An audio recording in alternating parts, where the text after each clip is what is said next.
In a slum area of Saliasahi Bubanzwar, there is a young mother named Sukantai. She was in need of money and she was going to sell the property she had. But nothing works, so she decided to sell her son named Bhudia Singh to a traveling bracelet dealer for $10. She ordered the bracelet dealer to take care of and train Bhudia to work. Meanwhile elsewhere, the community is holding a demonstration to reject the eviction of their settlement. On the other hand, a man named Barenchi Das, who works as a judo coach, was immediately told by several people to deal with the demonstrators. There, he then told the demonstrators that if the residents whose houses were evicted, they would receive compensation and permanent houses would be built. Hearing Barenchi's words, of course the demonstrators did not immediately believe it, but luckily he was able to convince the demonstrators so that the riots could be resolved. After that, Barenchi went to a slum which turned out to be Sukanti's house complex. There he also took the time to visit Sukanti's house. Sukanti told Barenchi that the roof of her house was leaking and there was no clean water supply. Hearing this, he promised to help her house to be repaired. After that, he asked the whereabouts of Bhudia, but Sukanti just silent. Meanwhile, Bhudia's condition was very worrying. He was starving, he was not fed by the bracelet dealer and was instead beaten, but Bhudia dared to retaliate by throwing a bottle to him and immediately hiding. But damn, Bhudia was again caught and beaten until he cried. Soon after that, Barenchi comes to save him. The bracelet dealer refused because he felt he had bought Bhudia. Finally, Barenchi replaces the bracelet dealer's money to free Bhudia and says he will beat him if he dares to touch Bhudia again. The next day, Barenchi's wife, Gita, tells her husband that she wants to have a biological child. Jokingly, he said if Gita already had many children. One day, Barenchi joins the Success Team, an opposition party leader who will run for governor named Putanik. In his campaign, Putanik promised to rebuild the houses of the evicted residents permanently. It certainly immediately received a good response from the community so that Putanik was immediately proud. And at night, Putanik gives money to Barenchi for helping his campaign. After that, Barenchi visited Bhudia, who was being treated in hospital due to a beating from a bracelet dealer. After recovering, Barenchi took Bhudia to his mother, but Sukanti wants Bhudia to live with him because she doesn't have the money to support Bhudia's life.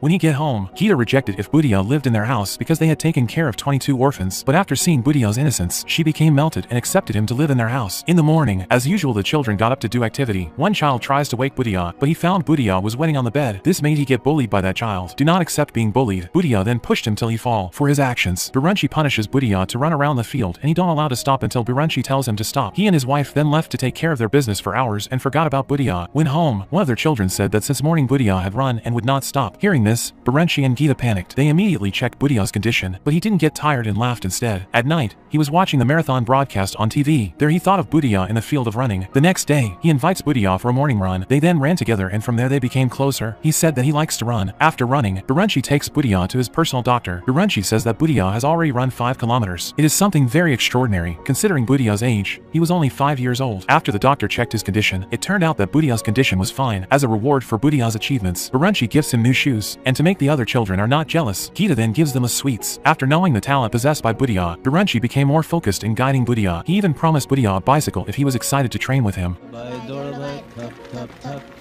Next, at Bubanzwar police birthday party, Barenchi asked Putanik for help so that Bhudia could appear on the show. With Putanik's help, finally Bhudia was able to appear on the show and show his talent for running in front of many people for 7 rounds. Even without drinking water, Bhudia managed to complete 7 rounds. Then for his achievements, Bhudia flooded with praise. Then Barenchi intends to send Bhudia to the best private school in the city by applying for an athlete scholarship, but Bhudia was not accepted because his old was still not enough. But Barenchi did not give up. He asked Putanik for help so that Bhudia could study at that school. With the help of Putanik, finally Bhudia can go to school. After that, Bhudia continued to practice running with enthusiasm starting from a distance of 5 kilometers, 21 kilometers, 25 kilometers, 30 kilometers, and continued to grow until it reached 48 kilometers, along with how hard Bhudia practiced, until the shoe as a whole. Then Bhudia's rare talent was smelled by the national newspapers. It has become a topic of discussion among various parties, because according to some circles it is an act of exploitation, considering that Bhudia is only 5.5 years old. Bhudia's achievements have become the pride of the people of Bubanzwar. Barenchi then presents him with new shoes. Not only that, Putanik also gave Bhudia a bicycle as a gift. He also promised to sponsor him. Next, Barenchi held a religious ceremony to adopt Bhudia as a child, and since then Bhudia has been legally the son of Barenchi. Sometime later, Gita gave birth to a son named Mohit. One day Barenchi and Gita were visited by a journalist from America who wanted to make a documentary about them. Their Gita shows the medals they got when they were judo athletes. Next, Barenchi intends to register Bhudia to take part in the 21-kilometer marathon in Delhi. However, the committee did not allow him to participate in the competition because Bhudia was not yet 12 years old. As a result, one of Bhudia's sponsors gets angry with him and says if he loses sponsoring a useless child. Hearing this, Barenchi became angry and the dispute that occurred became a trend in the news. On the other hand, the Ministry of Child Protection also spoke and said that Barenchi was just trying to be famous and looking for sensations. And on the other hand, Barenchi also held a press conference on the citizens of Bubanzwar. In the event, he said if Bhudia would break a new record, where he will run a marathon as far as 70 kilometers starting from the city of Puri to Bubanzwar. Hearing that, the reporters asked about Barenchi's plan, because it is an impossible thing and very risky. Moreover, Bhudia is not even 6 years old. Some parties objected to the plan because it was too risky for a child of Bhudia's age. Gita also tried to persuade her husband to cancel the event event, but he persisted to hold the event. Further, thanks to Patanik's help, finally the event got permission from the police and there were 400 people who were willing to run with Bhudia. On the other hand, Sukhanti, who now has a boyfriend, saw a billboard about Bhudia who was going to run a 70-kilometer marathon. Sukhanti's boyfriend used this to attract donations to residents under the guise of running the Bhudia marathon. After getting permission, various preparations were then made for the Buddhist marathon. The day before implementation, the Minister of Child Protection contacted the police to conduct a doping test on Bhudia. Luckily, he's tested negative. And finally, the day of the Bhudia marathon arrived. Thousands of people have gathered in the Jagannath temple complex to enliven the event. The priests also prayed for Bhudia so that he would be given smoothness and safety. Exactly at 4:30 a.m., Bhudia started from the Jagannath temple complex accompanied by hundreds of people. Not only that, Bhudia was also escorted by several police, medical teams, and journalists who also took part in capturing the event. Everyone who knew Bhudia cheered him on and watched on television. On the other hand, the Ministry of Child Protection and the Child Protection Commission are increasingly angry with the event because it is considered an act of exploitation of children. On the third day of running a marathon, Bhudia began to feel tired and thirsty until he hallucinated with his favorite iced drink. But Birenchi still doesn't give Bhudia a drink. It made Geeta, who was watching from television, feel disappointed with her husband. After a long run, Bhudia finally arrived at the entrance of the city of Bhubaneswar and needed 5 kilometers again to the finish line. But suddenly Bhudia fainted from dehydration. Therefore, Bhudia immediately received emergency assistance from the medical team. The incident immediately became viral news, and not a few people also criticized the action because it is considered to have exceeded the limit, where a child who is only 6 years old ran as far as 65 kilometers. After Bhudia received treatment, he then came to his senses and in front of many people he said if he wasn't tired and would run 100 kilometers. Next, Birenchi and the residents of Bhubaneswar celebrated Bhudia's success in breaking the record by running a distance of 65 kilometers. On the other hand, the Ministry and the Child Protection Commission, who did not like this, asked the police to pick up Bhudia from Birenchi's house. In the morning, the Minister of Child Protection conveyed to the media the results of Bhudia's examination at the hospital. Doctors diagnosed Bhudia with anemia, malnutrition, and an abnormal heart rate. Therefore, the government forbade Bhudia to run a marathon until he was 12 years old, and if violated, the organizers and Birenchi as coaches will get criminal penalties. But the minister's statement was opposed by various parties, including the personal Dr. Birenchi who had been handling Bhudia's health. He said the statement could not be accounted for because he knew Bhudia's condition, as well as Patanik, who appealed to the government to support and facilitate Bhudia's talent. Because of this action, the community then staged a demonstration in front of the offices of the Ministry and the Child Protection Commission. There they asked the Ministry to lift the ban on running against Bhudia. Following up on demonstrators' requests, the government held a consultation meeting. However, what was discussed in the meeting did not discuss solutions to Bhudia's problems, but instead the main minister wants his party to win so that it can maintain power and continue to engage in corruption. The other side, Birenchi was also accused of exploiting children and embezzling donations collected from the community for Bhudia by the head of the Child Protection Commission. But it was Birenchi who felt he didn't do that, went straight to the chairperson of the Child Protection Commission and beat him up. Then Sukhanti asks for Birenchi's promise to repair the house. There he says he will help Sukhanti if he has money. After that, Bhudia was brought home by Sukhanti, but Birenchi instead accused her and her boyfriend of reporting him to the police on charges of embezzlement of funds and torture of Bhudia. But in the end, he was released after Birenchi's postmortem, and Birenchi's balance was only a few tens of dollars and not what he was charged for. Then the government took over Bhudia from Birenchi and also from Sukhanti. Bhudia was then placed in a government-owned athlete house and was not allowed to run until the age of 12. Knowing that, Birenchi was disillusioned with the actions taken by the government, and under the pouring rain he cried over what had happened. A few days later, Birenchi visited Bhudia at the government-owned athlete house. There it is seen that they miss each other. When he will to leave, Bhudia forbids him and asks Birenchi to accompany him a little longer, but the government-owned athlete house guard only gave him a few minutes. On New Year's Eve, Birenchi celebrates New Year's Eve with his family and foster children happily, and it is inversely proportional to the condition of Bhudia, who feels lonely. And that night there was someone who wanted to meet Birenchi, but suddenly that mysterious person shoots him to death. The news of Birenchi's death from being shot by an unknown person shocked many and became a trending topic. And on Birenchi's funeral day, everyone looked sad and lost, including Bhudia, who was also crying.